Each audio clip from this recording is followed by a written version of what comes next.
We are the NA group, and for our midterm project, we are focusing on Freire's Pedagogy of the Oppressed, as well as Plato's Allegory of the Cave. In Freire's Pedagogy of the Oppressed, he describes two methods to learning. The first one is the banking method, in which teachers simply give their students information to memorize and repeat. The other is the problem-posing method, when teachers encourage students to use critical thinking to search for problems on their own, which they can then use the skill set when they are faced with real-world problems. In Plato's Allegory of a Cave, there were prisoners who were in a cave and had only seen the shadows on the wall their whole life. One of them was forced out of the cave to see the light. He was conflicted if objects were real or what was his reality. Then he went back into the cave to tell his fellow prisoners about the new world, but they mocked him, saying he was crazy. They believed that the shadows were their only reality. My high school AP literature teacher, Greg Hecker, shared his teaching styles with me. He discussed his desire for an interactive environment in his classroom. His quote related to Paulo Freire's The Pedagogy of the Oppressed because the two approach teaching in similar styles. For example, Freire enlightens readers with his problem-posing method by making it a priority for learners to expand their knowledge. By doing this, Freire encourages students to see learning as an ongoing process rather than a start with an endpoint. And in order to make that ongoing process worth the ride, one must seek to define their own individuality. Going back to Greg's quote, he believes growth in knowledge comes from his students creating their own voice, and not to think like the rest of society, but instead think and formulate opinions for yourself. Therefore, Greg and Freire share similarities of giving learners the freedom to find their own educational freedom. David Melnark said that the best way to learn is to question the content. By questioning what you are being taught, you understand it more. This is why problem-posing education is the best way to learn, for me. I think when you have to work through things, it sticks better than just memorizing. This relates back to Freire's Pedagogy of the Oppressed. Freire explains two types of learning, problem-posing and banking. David favors problem-posing more. He thinks that it's essential for productive learning, which goes along with Freud's ideas. Freud's values education that makes students question their learning and work along their teachers to understand the curriculum.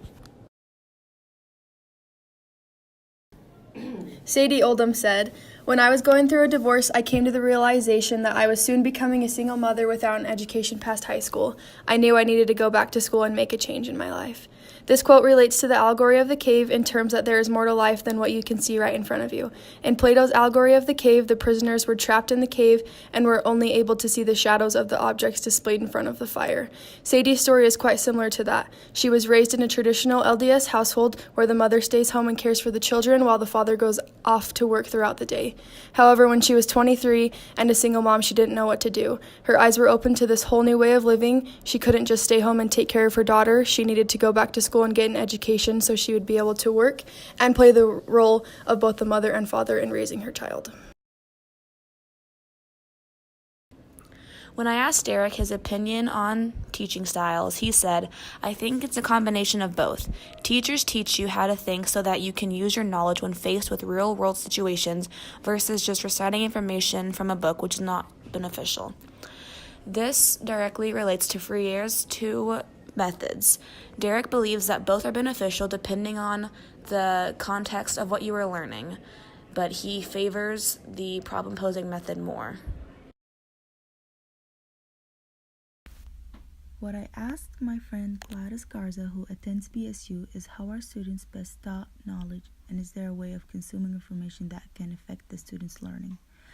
But before I asked this question, I introduced her to the two different methods of learning that Freire talked about, the banking concept and the problem-posing method. She says that, "I always thought college was going to be extremely challenging and time-consuming, but I was wrong. Trying to get the best of my best to have good grades was the goal. It is also the teacher's responsibility to teach us how to think." Gladys' response was that teachers should expose us to questions in order to use our thinking. We also need to be asked complicated questions. We need to think about them, and in order to achieve those important stages, we must have a clear path of our thinking, because with it, we can break those challenges and bring them to reality. But then Gladys mentions that she was a student that was only taught by teachers that used the banking concept, and she said it was more like receiving information but not actually understanding the information.